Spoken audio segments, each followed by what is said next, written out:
semua, selamat datang di episode spesial podcast kami pada hari ini. Dalam topik hari ini kami semua akan membahas tentang pemerintahan dan hukum administrasi negara.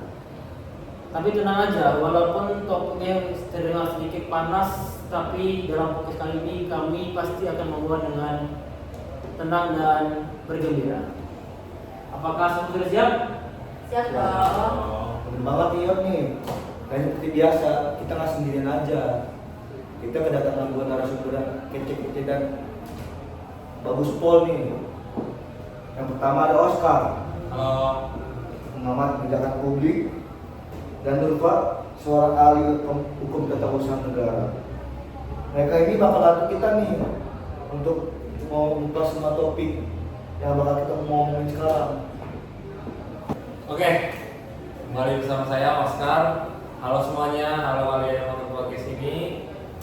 Senang bisa gabung di podcast ini, podcast yang penuh ceria ini. Semoga obrolan kita ini gak bikin pusing ya, soalnya omongan kita ini tentang hukum. Kadang bisa kayak nonton film trailer, penasaran. Tapi jangan sampai tidur duluan. Bener nih kata Yudi. Yang udah dibilang kalau meskipun pembahasan kita itu berat, panas, kita akan coba bahas dengan seringan mungkin. Karena permasalahan yang kita bahas ini tuh sangat relevan loh dengan kehidupan kita sehari-hari. Jadi ya kita sering-sering aja ya teman-teman. Yuk bisa kita mulai yuk. Boleh.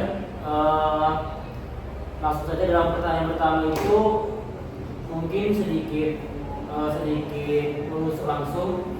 Dalam pertanyaan pertama itu bagaimana tindakan dan kewenangan dalam pemerintahan itu?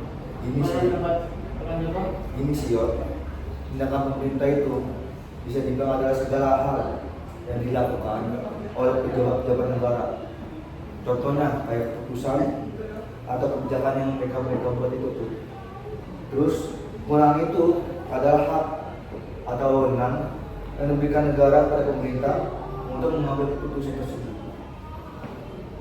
Jadi kalau misalnya ada keputusan pemerintah nih yang kalian rasa kok aneh, kita nih bisa tanya, ini kewenangan kamu kan? Kayak misalnya pemerintah tiba-tiba mengeluarkan kebijakan yang bikin kita kaget, bikin kita lihat, ini apa sih? Kita bisa cari tahu dulu apakah itu dalam kewenangan mereka atau enggak. Jadi kita cari tahu dulu itu tuh termasuk kewenangan mereka atau enggak sih? Tuh. Bener tuh Oscar. Jadi pemerintah tuh nggak bisa dong semena-mena ke masyarakat itu, karena harus ada hukum yang jelas mengenai hal tersebut. Misalkan kita ada yang punya usaha nggak di sini? Aku ada sih. Nah, tiba-tiba pemerintah nyabut izin usaha kamu. Kamu mau jelas dong, tanpa alasan yang jelas. Nah, maka itu jadi setiap kewenangan yang dimiliki pemerintah itu harus ada dasar hukumnya sekarang. Benar banget. Dan sekarang itu jangan sampai izin usaha yang dibilang oleh rekan Oscar dan Nurfa tadi sampai bisa mengakibatkan izin tersebut dicabut. Karena juga itu bisa beramal seperti yang bisa kita tahu bahwa mal-mal besar itu banyak parkiran yang penuh. Ya. Itu kalau sampai izinnya dicabut bisa persumbangan untuk kita sendiri juga. Bener banget tuh yo. Kalau bisa nih kita bikin grup protes. Tolong semuanya ditutup aja, usahanya ditutup gitu loh. Oke, tadi kan kita udah bahas nih tentang tadi kan kita udah membahas nih tentang tindakan dan kewenangan pemerintah. Kita akan lanjut ke segmen kedua, yaitu kita kali ini akan membahas tentang asas-asas pemerintahan yang baik. Dan kita lanjut, kita akan membahas asas pemerintahan yang baik atau yang biasa disebut dengan good governance. Nurfa, bisa nggak sih kamu jelasin apa sih prinsip yang harus dijaga dalam pemerintahan yang baik itu? Benar sekali. Jadi pemerintah kita itu mempunyai asas-asas untuk pemerintahan yang baik. Salah satunya banyak sih sebenarnya, tapi saya bisa sebutin beberapa nama ya, karena terbatas waktu juga. Yang pertama itu ada transparansi. Transparansi itu apa sih? Transparansi itu adalah asas keterbukaan. Jadi pemerintah dalam menetapkan suatu kebijakan itu harus terbuka kepada masyarakat. Kalau misalkan kebijakan itu merugikan masyarakat banyak, tentu banyak masyarakat yang demo dong, nggak kelar-kelar demo di depan stasiun, depan kantor DPR itu kan banyak kan, begitu sekarang. Ya benar juga kata rekan Arif itu, jangan sampai tiba-tiba di saat yang kita tidak tahu apapun, seperti halnya pajak. Tiba-tiba pajak naik dan ya ada pemberitahuan dari pemerintahan. Bagaimana kita semua ada namanya unsur transparansi yang dibilang rekan Nurfa tadi, mana itu unsur yang tidak ada. Sedangkan dalam kita di Indonesia ini butuh sekali transparansi yang dibutuhkan untuk kita semua agar tidak ada yang namanya informasi-informasi yang kita tahu tiba-tiba ada naik tidak jelas, itu tiba-tiba rumahnya tidak jelas, tapi tiba-tiba membuat kita merasa dirugikan. Bener banget cuy. Kalau misalnya tadi dari informasinya jelas, kita bisa kaget, apalagi tentang tagihan listrik. Masih tiba-tiba bisa tagihan listrik besar itu sih, kan aneh jadinya. Jadi saya Dan dengan ini juga nggak cuma transparansi, ada juga yang namanya asas akuntabilitas, di mana pemerintah itu harus punya tanggung jawab. Jadi setiap kebijakan yang keluar itu pemerintah harus tanggung jawab. Jadi kalau misalkan nih pemerintah ngasih kebijakan bahwa zona sekolah ini apa sih yang sekolah sesuai jarak itu Donasi. nah ya itu kan harus ditanggungjawabkan gimana kalau anak-anak sekolah itu ternyata nggak efektif atau kayak gitu kan. Nah itu kita bisa menggunakan prinsip yang namanya akuntabilitas. Jadi pemerintah tuh nggak bisa semena-mena ya bikin kebijakan tuh. Iya dong. Mereka tuh nggak bisa cuma bilang, oh itu cuma salah paham. Mereka tuh juga harus siap turun tangan juga berarti ya, beresin masalahnya. benar yang dibilang pertama sekali itu, kita jangan cuma mencari bagaimana menambahkan masalah, tapi juga kita harus mencari untuk menyelesaikan masalah tersebut. Berarti sekarang kita ke segmen berikutnya, kita membahas tentang kewenangan pemerintah pusat dan daerah. Ini cukup sering kita tanyakan. Nurfa, coba bisa jelasin nggak sih apa itu perbedaan dari kewenangan pemerintah pusat dan daerah? Oke yuk Kak, jadi antara kewenangan pemerintah pusat dan daerah itu dibeda-bedakan dong. Nggak mungkin semuanya terpusat ke pusat. Kalau kayak gitu mati tuh orang pusat daerah kan. Jadi kewenangan pusat itu yang mengatur kebijakan yang berskala besar, contohnya suatu negara. Nah, pemerintah pusat itu masih kewenangan yang di bawahnya pemerintah daerah. Jadi yang pemerintah daerah itu yang mengatur kebijakan-kebijakan di daerah. Itu juga. Jadi nggak semua tuh diatur sama pemerintah pusat. Iya dong. Jadi kalau misalnya ada kebijakan tentang pembangunan jalan tol, itu kebijakan pemerintah pusat atau tapi kan kalau ada kebijakan tentang pembangunan sekolah di desa itu lebih ke kewenangan pemerintah daerah. Jadi pemerintah pusat itu kayak tim gitu kan. Jadi dalam sebuah tim itu pasti ada namanya kapten tim. Nah, dan di kapten tim itu kalau pemerintah pusat itu kita anaknya sebagai kapten tim nasional. Sedangkan untuk pemerintah daerah itu kapten tim lokal. Seperti halnya kita di sepak bola kita. Di sepak bola kita juga terdiri dari kapten tim nasional yang mengatur sepak bola Indonesia. Di setiap daerah juga ada kapten tim lokal yang mengatur daerah sendiri. Jadi di nasional itu posisinya lebih tinggi daripada lokal sendiri. Karena dengan pemain nasional itu terdiri dari beberapa anggota lokal. Sedangkan di dalam lokal itu cuma hanya di lokalnya sendiri. Betul benar tuh ya. Jadi pemerintah pusat itu mengatur kebijakan yang lebih luas dari pemerintahan lokal tersebut. Jadi semuanya itu harus saling bekerja sama supaya bisa berjalan dengan lancar ke depan. Jadi kewenangan pemerintah pusat tuh skalanya tuh lebih besar gitu ya. Kalau pemerintah daerah tuh skalanya tuh kecil gitu ya. Tapi mereka tuh harus benar-benar bekerja sama. Karena kalau mereka nggak bekerja sama, nanti ada miskomunikasi. Benar. Sama daerah kan. Contohnya tadi yang dibilang tadi kan kapten tim nasional dan kapten tim lokal. Kalau kapten tim lokal nggak bisa mengatur pemainnya, kapten tim nasional pasti susah untuk mencari pemain yang bagus kan. Setuju. Oke, kita lanjut ke segmen berikutnya. Biar nggak mumet kan kita bahas topik-topik itu aja kan. Iya. Jadi kita selalu ganti topiknya. Kita sudah ngomongin sebelumnya. Kapan kita akan bahas tentang aparatur sipil negara atau ASN. Keren banget nih sama kita nih ya. Iya banget sama itu. Ya, ASN. Semoga menjadi ASN yang baik. Kita sekarang masuk ke topik yang gak kalah penting ya, yaitu tentang ASN. Nova, ASN itu sebenarnya apa sih? Nah, apa sih orang-orang ngomong ASN? Sebenarnya apa sih ASN? Nah, ASN itu pegawai negeri yang bekerja untuk menjalankan kebijakan pemerintahan. Mereka itu harus netral, jadi nggak boleh masuk kubu-kubu ini, kubu itu, kubu merah, kubu biru, nggak boleh. Harus netral. Harus netral. Misalnya ini kan saya ini kan masih ada jiwa-jiwa Ya, gitu ya. jiwa juga gimana nih sebagai jiwa muda ini kan kalau lihat orang-orang kampanye itu apalagi mereka ikutan. di usia kita sekarang ini kan banyak lihat teman-teman kita yang kuliah gimana, nah mereka kan pada kampanye gimana kalau kita sebagai ASN kampanye juga gimana? Nah, nggak boleh dong. ASN itu kan tugasnya apa? Untuk melayani masyarakat.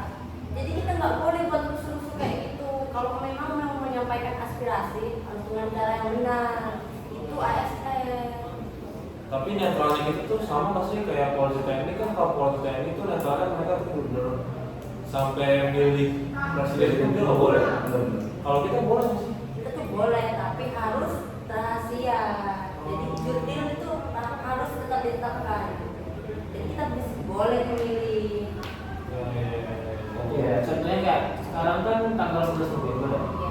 Tanggal 27 itu ada pemilihan bupati di 4 di daerah kota. Wah. Semuanya nggak sih? Semua ya? Kota, rata-rata itu. Ya, ada isu-isu kita bakal diriburin kan, berarti masih boleh ya buat Boleh kita pilih tuh, tapi rahasia, jangan ember kayak semuanya disiarkan. Saya pilih ini, saya pilih itu, saya pilih itu. Nggak boleh. Karena kita ASN kita harus netral gitu. Berarti ASN ini ibarat wasit ya, jadi nggak bisa menang. Benar, kita harus jujur, adil dan rahasia.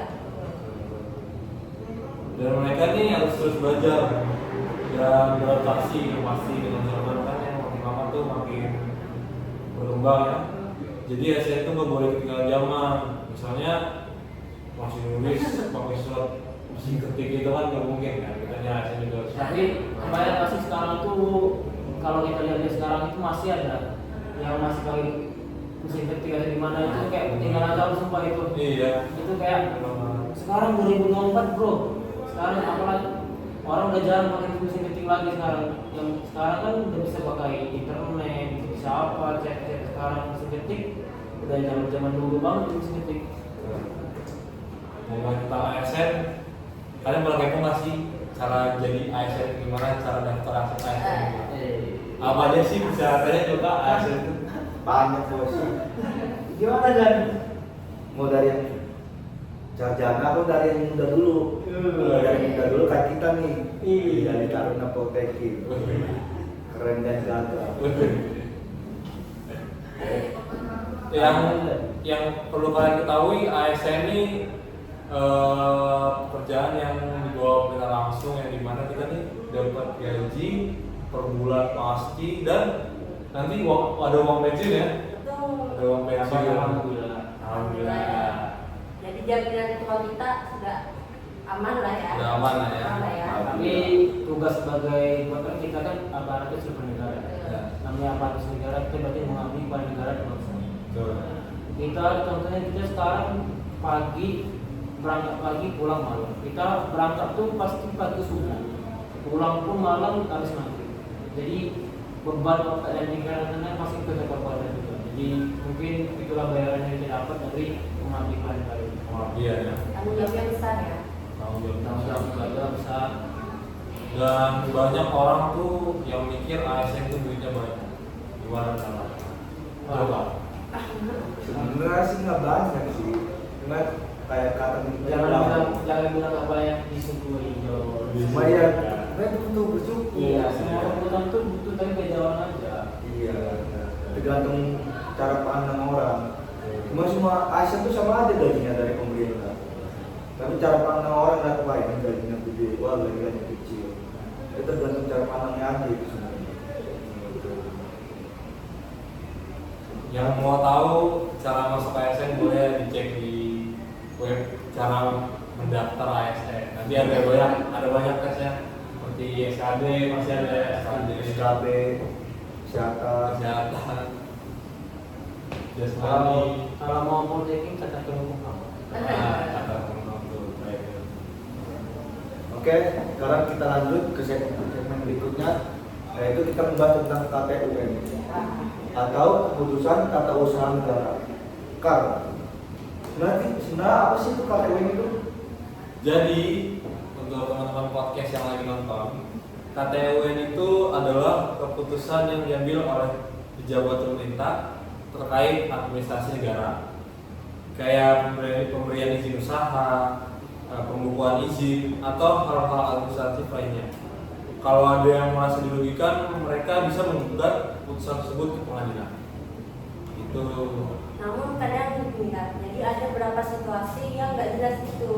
Nah itu tugasnya ASN pejabat kita punya kewenangan yang namanya diskresi, yaitu kewenangan untuk mengambil keputusan berdasarkan pertimbangan mereka. Tapi ingat ya, harus sesuai prinsip-prinsip yang telah kita tadi bahas. Ada prinsip apa tadi? Akuntabilitas, transparan, gitu. Oke, berarti dia diskresi itu semacam wewenang darurat gitu ya? Iya. Berarti kayak yang bisa kita gunakan pada saat penting dan juga keputusannya aturannya masih belum jelas gitu. Masih bisa kita kalau lagi biar lebih jelasnya ke depannya gitu. Berarti kayak film superhero ya. Kadang yang itu harus mengambil keputusan yang tepat dan cepat. Mesti pengendalian dan jelas.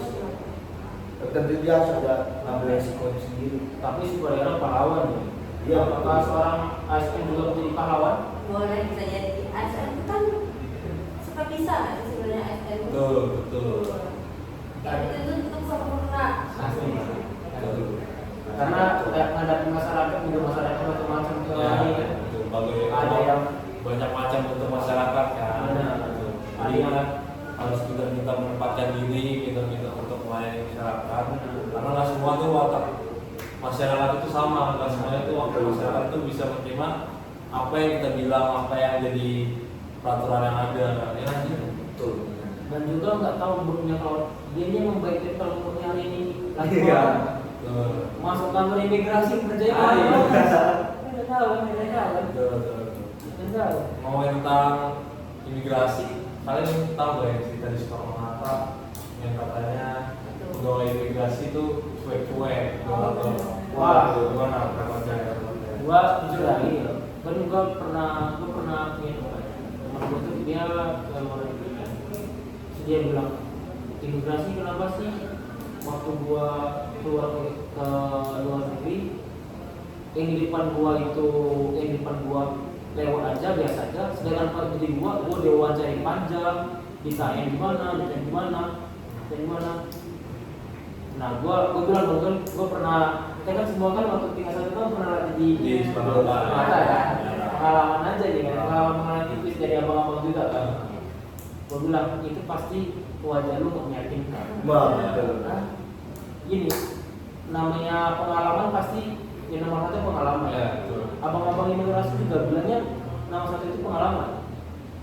Jadi dia tahu orang ini mau bohong apa enggak, dia pun ibaratnya dia punya feeling yang kuat untuk orang ini bohong apa enggak. Profiling gitu. Kalau itu namanya di dalam imigrasi itu namanya ada yang profiling. Nah, setiap orang yang ingin ke luar negeri itu pasti dia ditanya dulu mau kemana, mau ngapain. Kalau kurang meyakinkan, ya seperti yang teman gue lakukan itu tadi. Dan juga kalau orang itu nggak bisa jawab, mungkin orang imigrasinya akan lebih bertanya-tanya lagi. Jadi rekan hari ini Nurfatik hari ini bilang tadi orang imigrasi agak cuek. Sebenarnya enggak juga bukan cuek ya, kita lebih ke tegas nggak sih? Ya, Karena kita tuh menjaga gerbang negara, nggak sembarang orang masuk, sembarangan orang itu bisa masuk ke wilayah kita. Kalau misalkan sembarangan orang masuk, kedaulatan negara kita bisa terancam. Betul. Bener kan? Karena itu kita tuh lebih ke tegas, kita harus tahu, tanya-tanya. Kalau misalkan kita ada orang misalkan teroris masuk ke wilayah kita pasti yang disalahkan. Kenapa orang itu bisa masuk ke wilayah kita? Berarti pengawalannya kurang kan kalau kayak gitu. Makanya kita nanya-nanya. Tapi sebenarnya kita tuh baik-baik loh sebenarnya tuh. Baik dong, pasti. Coba lu ceritain kan kita semua kan kita dua ini kan pernah gajah Ya. Coba lu cerita pengalaman lu belajar pura di mana? Lu di mana belajar pura? Kemarin tingkat 2 saya melaksanakan Raja Pura di Kuala Tungkal Jambi. Ini tuh TPI Laut. Tes dulu belajar pura itu. Oke, yang belum tahu kalian Raja Pura itu apa? Raja Pura itu latihan kerja bumi pura. Yang dimana itu kita melaksanakan giat kerja langsung ke kantor-kantor imigrasi, ke bandara atau pelabuhan yang kita laksanakan selama 1 bulan kurang lebih. Dan di situ kita belajar bagaimana sih kerja nyata tuh, bagaimana sih pegawai kerja, yang dimana itu menjadi pelatihan juga buat kita sebagai calon ASN nanti. Nah, itu Raja Pura. Kalau pengalaman saya kemarin di pelabuhan di kantor imigrasi Kuala Tungkal kelas 2 Jambi, banyak yang saya pelajari di sana. Jambi, Jambi. Mana yang melaksanakan Raja Pura di Jambi? Banyak pelajaran yang bisa diambil, mulai dari administrasinya, ya kayak nggak bisa seenak aja. Orang asing tinggal di sini nih nggak bisa seenak aja. Maksudnya harus ada administrasi yang jelas, harus ada administrasi yang kokoh, yang dimana itu tuh nggak melenceng. Misal kayak administrasinya di sini bilangnya dia tuh di sini aja bilangnya untuk bekerja, ternyata di sini dia tuh bukan bekerja. Banyak kan orang asing yang gitu. Satu perusahaan ini katanya di sini ada orang asingnya 5, ternyata pas kita cek lapangan ada 7. Nah itu bisa menjadi pelanggaran juga. Kemarin tuh yang saya senangi ya yang itu, yang kita pengawasan ke salah satu perusahaan, pas kita cek ternyata lebih dari yang didata kita.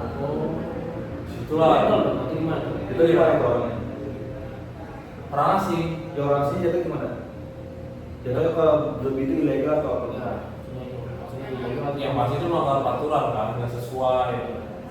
PT itu manajer PT itu langsung diangkut ke kantor imigrasi, lalu orang-orang asing yang 2 tambahan itu juga diangkut ke kantor imigrasi untuk BAP ke tahap selanjutnya gitu. Oke. Lumayan berat juga ya tugas kita sebenarnya. Iya, berat juga. Tapi kita ikhlas kok menjalannya.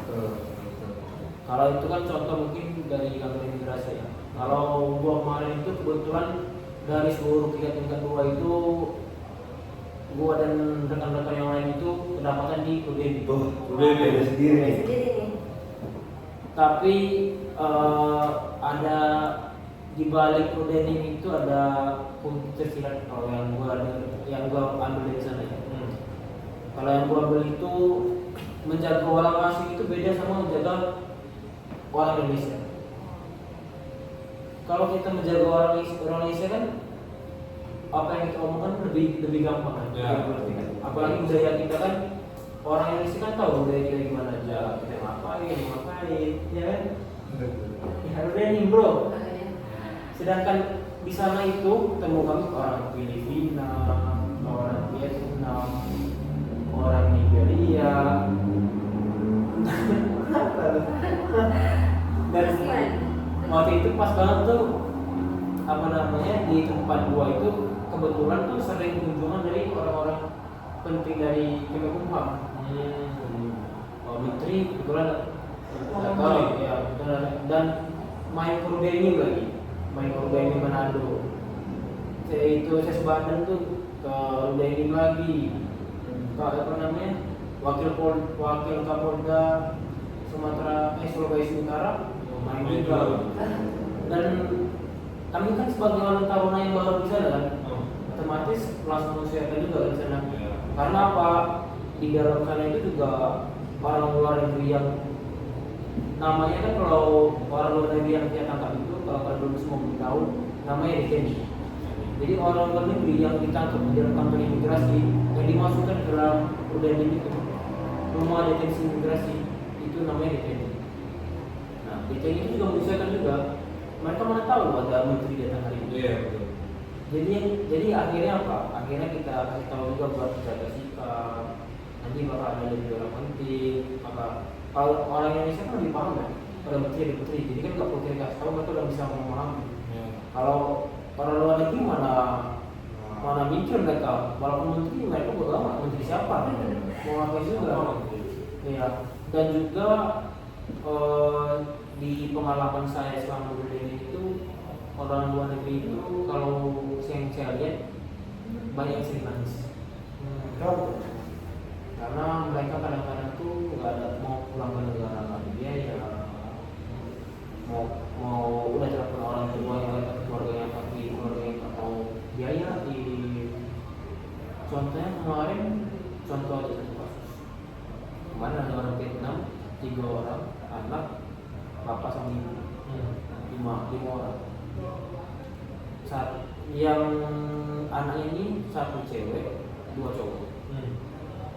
Bapak sama ibu yang pulang sama bapak karena apa, nggak ada uang, keluarga yang di Vietnam juga mereka buat telepon, mereka juga yang keluarga di Vietnam juga nggak ada uang juga, nggak mau ngasih uang, maksudnya mungkin nggak tahu ya, tapi mereka yang keluarga di Vietnam juga tidak memberikan dampak positif buat mereka juga, yang akhirnya kayak mereka di sana tuh kerjanya yang nggak tahu juga mau ngapain, kadang-kadang yang apalagi yang cewek itu ya orang namanya kita nggak tahu ya pikiran orang gimana, tapi di dalam penjara ya kan Brunei ini kan cuma masuk penjara Ya.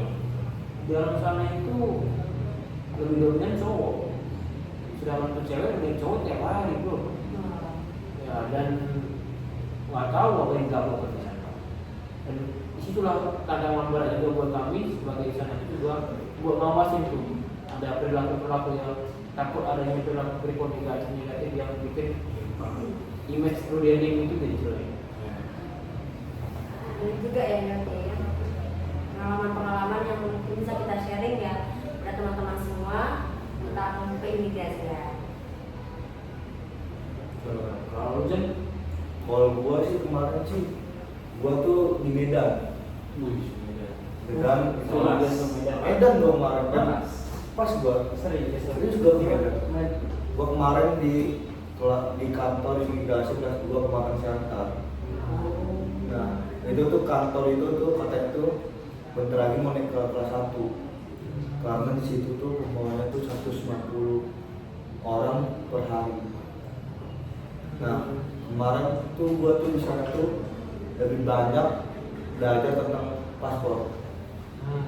Dan tadi kalian bilang, jadi bukannya orang imigrasi ini yang kayak dibilangnya cuek ataupun baik-baik tanya, tapi emang ada omongannya ini nih yang memang mengerjakan. Kayak gue kemarin aja ada satu studi kasus yang ada orang bikin paspor alasannya buat jalan-jalan ke Malaysia. Tapi alasannya logis, dibilang jalan-jalan ke Malaysia 2 tahun. Itu kan nggak logis kan? Iya. Biasanya kan paling lama 2 minggu 3 minggu kan biasanya. Kalau 2 tahun tuh namanya pindah negara, warga negara kan dari itu. hotel 2 tahun juga. Iya. Nah, ditambah juga di situ tuh ya bukan yang ngatain bapak aja berpakaian juga emang tidak kurang bagus, tidak seperti pemuat biasanya. Jadi itu tadi traveling juga. Nah, yang dibilang tadi kayak orang-orang itu sebagai orang Indonesia juga namanya traveling pasti berpertimbangan. Kamera masuk, keluar, kita sebagai menjaga kehidupan negara. Ada yang tahu kan masuk negara Indonesia bawa apa aja? Iya. Ya nggak ada tahu nih orang ini menjadi bukan. nah betul. Nah, habis itu udah ditanya-tanya mulu dia meyakinkan aku, di situ dia membuat kerja. Terus kenapa dia alasannya buat liburan? Katanya tuh dia tuh kalau misalnya buat kerja tuh ribet, harus ada data dari PT ini, harus ada dari surat persetujuan dari PT ini. Jadi contohnya banyak. Kalau misalnya kita buat liburan atau pribadi buat kayak berobat atau jalan-jalan kan tinggal persyaratan dari kantor dari apa yang kayak kantor imigrasi kayak DKK atau pernah kelahiran kan. Nah ternyata kalau buat pekerja kali itu harus dari PT sendiri ada 3 surat katanya. Ada juga kasus kemarin di sana karena dia salah nama paspor jadi marah-marah. Padahal salah dia. Padahal salah dia yang nyebutin nama itu. Tidak benar. Jadi kita sendiri kemarin jadi ASN mendapatkan kasus seperti itu nanti. Jadi menurut aku sih harusnya edukasi nih. Kita sebagai ASN juga punya tanggung jawab untuk mengedukasi masyarakat. Bisa lewat online ataupun kita taruh poster di depan segede-gedenya biar masyarakat juga baca cara pembuatan paspor, persyaratannya, bedanya agar paspor untuk kerja, untuk liburan, gitu sih menurut saya. Oke. Wah, nggak sadar kita hanya 30 menit aja kita ngobrol begini. Ngobrol yang sangat seru banget ya dia. Tapi di antara ini semua pelajaran yang paling kita miliki mungkin tetap hukum administrasi. Hukum, betul. Ya, karena apa? Imigrasi itu kalau mengenai hukum administrasi negara terkaitnya harus erat banget kan. Betul. Karena apa? Hukum administrasi negara sendiri data-datanya butuh banget kan. Contohnya hukum administrasi negara adalah yang Joko bilang barusan tadi, datanya nggak sesuai. Terus tadi aku juga yang orang mau kerja ke luar negeri tiba-tiba cuma persyaratannya kurang tadi kan. Jadi alasannya beda. Mungkin memang kita sebagai orang-orang yang kemungkinan di kemudian hari jadi amin semoga menjadi Amin. ASN yang baik. Kita dari sekarang harus lebih belajar lagi mengenai hukum administrasi negara. Betul. Karena modal dasar kita salah satunya itu juga administrasi negara. Betul banget nih, jadi kita sama-sama belajar dan juga nonton tuh juga jangan cuma bengong doang, tapi harus kritis dan agar pemerintahan di negara kita tercinta ini bisa berjalan dengan baik. Betul. Udah, wah nggak terasa ya, udah lebih dari 30 menit udah dari masa dari ya. Jadi Ini mau gua pernah dulu kan? Jadi dulu deh.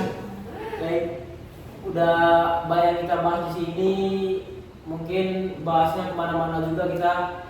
Ya itulah namanya podcast juga, itulah namanya kita diskusi, ngobrol-ngobrol, buat ilmu kita juga, kita sama-sama belajar dan juga untuk teman-teman yang nonton juga kita sama-sama belajar juga, kita memberi informasi, kita memberikan informasi.